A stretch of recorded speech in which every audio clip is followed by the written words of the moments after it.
Bonjour à tous, comment allez-vous? Chez nous, tout va bien. Alors aujourd'hui, nous allons vous proposer une recette dont nous vous avions parlé et nous avions promis de la préparer prochainement. Donc la voici, c'est une tarte express aux légumes. Voilà. Et si vous avez déjà suivi la recette de la tarte express à l'abricot, eh bien, vous allez vous rendre compte que les bases sont vraiment les mêmes. Alors, donc j'ai pris de l'avance, parce que la dernière fois, dans l'autre recette, je vous avais montré dans toutes les étapes. Et là, j'ai pris de l'avance. Donc, dans mon robot, j'ai mixé 150 g de crackers au sarrasin. Donc, c'est des biscuits sans gluten. Enfin, c'est plutôt des, on va dire, des mini biscottes, en fait. Voilà. J'ai ajouté 100 g de beurre, un tout petit peu de sel parce qu'ils sont très peu salés, donc j'en ai ajouté, mais vraiment très peu, il ne faut pas exagérer avec le sel. Ensuite, j'ai cassé 3 œufs et j'ai ajouté du lait pour avoir une pâte qui s'étale facilement dans le plat que j'avais garni de papier sulfurisé. Je vous rappelle l'astuce pour pouvoir garnir un moule ou un plat facilement avec le papier sulfurisé. Il faut découper le papier sulfurisé à la bonne grandeur et ensuite il faut simplement rincer le plat sans l'essuyer et à ce moment-là, quand vous allez positionner votre papier sulfurisé, eh bien il va bien adhérer dans le fond du plat et comme ça vous n'aurez pas de souci au moment où vous allez verser votre pâte. Alors l'autre jour, justement, une personne qui avait vu la recette de la tarte express à l'abricot m'a posé la question en me disant « Mais comment fait-on si on n'a pas de robot ?» Alors on peut solutionner le problème assez facilement. Ce qu'il faudra simplement faire, c'est par exemple le beurre, il faudra le fondre, il faudra ajouter le lait, puis vous allez émietter en fait avec vos doigts les petits biscuits dans ce mélange. Vous allez bien mélanger avec une fourchette. Comme ça, les petits biscuits vont reprendre une consistance de pâte, en fait. Puis après, vous ajouterez vos œufs. Et comme ça, vous n'aurez pas de soucis. Voilà. Donc, on peut effectivement se passer du robot. Il n'y a pas de problème. Peut-être la pâte sera un tout petit peu moins lisse, mais franchement, ça se passera très bien quand même. Voilà. Donc, une fois que la pâte a été étalée au fond de mon plat, j'ai émietté un petit peu de marjolaine séchée parce que c'est très bon avec ce genre de tarte. Après, ça dépend évidemment des légumes qu'on va utiliser. Pour moi, aujourd'hui, c'est de la tomate. Je suis en train d'en préparer d'ailleurs. Et ce que j'ai fait, donc je les ai bien sûr lavés. Et ensuite, j'ai partagé en deux. Avec le couteau, j'ai enlevé le cœur. Et puis là, maintenant, je suis en train de couper des petits morceaux pour garnir cette tarte. Voilà, ça va être un plat bien complet. Pour nous, ça va constituer le repas le midi. Et c'est très complet parce que d'une part, il y a le féculent, donc avec les petits crackers. Vous pouvez prendre tout type de biscuits salés que vous aimez. Si vous n'avez pas de problème avec le gluten, vous pouvez varier, il n'y a vraiment aucun problème. Faites quand même attention que ce ne soit pas des biscuits trop salés, ni trop gras, parce qu'il y aura quand même l'ajout du beurre. Sinon, vous pouvez simplement utiliser des biscottes. Ça va aussi très bien. Voilà. Et puis, ensuite, vous aurez, bien sûr, donc ça va représenter quand même le féculent. Le beurre va représenter la matière grasse. Il y aura un petit peu de fromage aussi. Enfin, ce sera de la mozzarella aujourd'hui, donc qui n'est pas si grasse que ça. Mais voilà, donc vous aurez quand même un ajout de matière grasse. Vous aurez le légume, donc la tomate, qui va apporter les vitamines, les fibres. Voilà, donc on est dans quelque chose qui est très équilibré. Il y a les protéines, voilà, les protéines, les féculents, la matière grasse, les légumes. Il y a vraiment ce qu'il faut. Donc c'est très complet. Après, si vous souhaitez ajouter par exemple encore une salade pour accompagner, bien sûr c'est faisable. Et au fil des saisons, vous allez pouvoir varier. Alors les tomates, bien sûr, il n'y a pas besoin de les cuire avant de les mettre sur la tarte. Ça pose aucun problème. Si vous avez des petites courgettes, par exemple, toutes fraîches, et que vous les coupez en toutes fines lamelles, vous n'aurez pas besoin de les cuire non plus. Après, au fil des saisons, si vous utilisez par exemple, on va dire du poireau, éventuellement, c'est bientôt, ça commence déjà, hein, on arrive gentiment vers l'automne, donc on va commencer à avoir de plus en plus du poireau sur les marchés. Alors là, évidemment, il faudra quand même le cuire et bien l'égoutter, hein, afin que la pâte ne soit pas complètement détrempée. Sinon, ça serait quand même dommage. Hein. Vous n'auriez plus un fond de tarte, vous auriez quelque chose de semi-liquide qui serait pas très approprié pour votre recette. Voilà. Donc là, ouais, ma tarte, elle sera très bien garnie. Je dois vous dire que ça va être... je pense qu'on en aura pour 2 repas, je pense. Parce que là... Donc là, je dirais... Ça ferait pour entre 4 et 6 personnes. Ça dépend de votre appétit. Donc nous sommes 2 à la maison.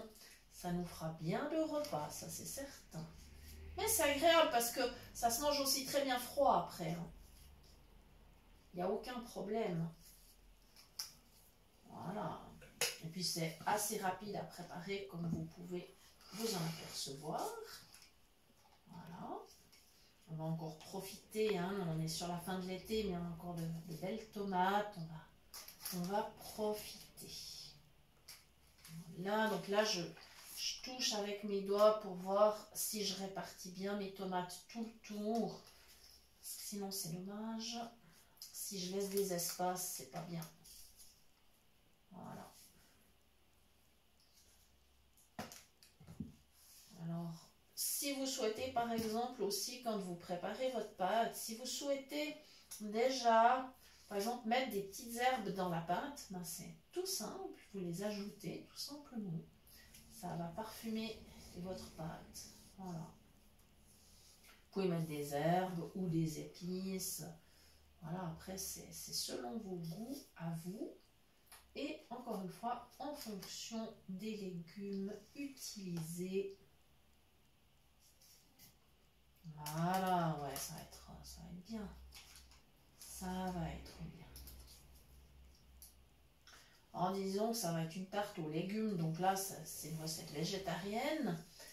Mais par contre, si vous avez envie d'ajouter des petits morceaux de jambon ou des lardons, ou pourquoi pas du thon, ou des petites rondelles de salami, enfin, ce qui vous fait plaisir, eh bien, c'est tout à fait faisable également.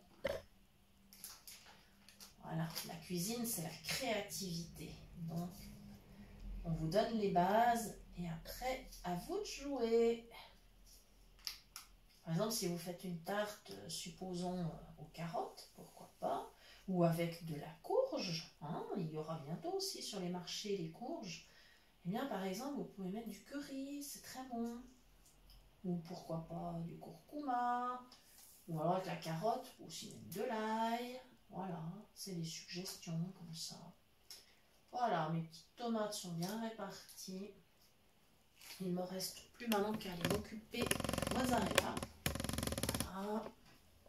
Alors, je vais évidemment me rincer les mains et laver mes couteaux.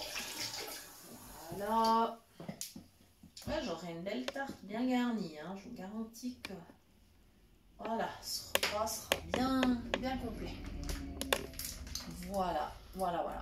Et puis quand ça sera fait, ben, la tarte va partir au four. Alors 200 degrés, voire 210 si voilà, ça c'est possible. Et puis après, en tout cas 30-35 minutes parce qu'elle est bien garnie, il faut que tout cuise bien uniformément. Voilà. Elles sont pas très grandes ces boules de mozzarella. Heureusement que j'en ai pris 2. Parce que sinon là ça serait un petit peu rikiki. Donc pour arriver à bien la répartir la mozzarella, ce que je vais faire c'est que avec la première boule, je vais émincer au-dessus de la moitié supérieure donc de mon plat. Voilà. Et quand j'en serai à la deuxième, eh ben, je lancerai sur la partie inférieure. Comme ça, j'en mettrai partout. Voilà, donc je pense que là, on a déjà bien les bases de la recette. Je vais quand même mettre un tout petit peu de sel par-dessus mes tomates. Parce que même si la mozzarella en apporte, c'est quand même assez neutre. Mais je vais vraiment faire attention hein, dans les quantités. Et quand ça sera servi à table, ben, je mettrai quelques tours de moulin à poivre. Parce que le poivre moulu comme ça, fraîchement sur un plat qui vient d'être servi, c'est quand même super bon. Et voilà. Comme ceci. Voilà, par exemple, on peut aussi mettre des olives ou des petites rondelles d'oignons. Voilà. En tout cas, il me reste à vous remercier parce que vous êtes de plus en plus nombreux à nous suivre. Vous êtes également de plus en plus nombreux à partager nos vidéos. Et ça, c'est franchement super sympa. Ça va aider plein de gens à se remettre à la cuisine ou à s'y mettre s'ils n'ont jamais fait. Voilà. Donc, merci à tous. On est super heureux que cette chaîne fonctionne aussi bien. Voilà. Et je vous rappelle que vous pouvez nous écrire toujours à l'adresse suivante, cuisinepratique@mail.ch pour toute demande de recette ou pour recevoir les liens des prochaines vidéos. Voilà, donc là, moi, je vais terminer de garnir mon plat et ça va donc partir au four. Voilà, si vous avez des questions ou si vous voulez partager avec nous un retour d'expérience sur cette recette, eh bien, n'hésitez pas, ça nous fera vraiment super plaisir. Il me reste à vous souhaiter une très belle journée, un bon appétit et je vous dis à très bientôt sur notre chaîne pour de nouvelles idées cuisine. Merci!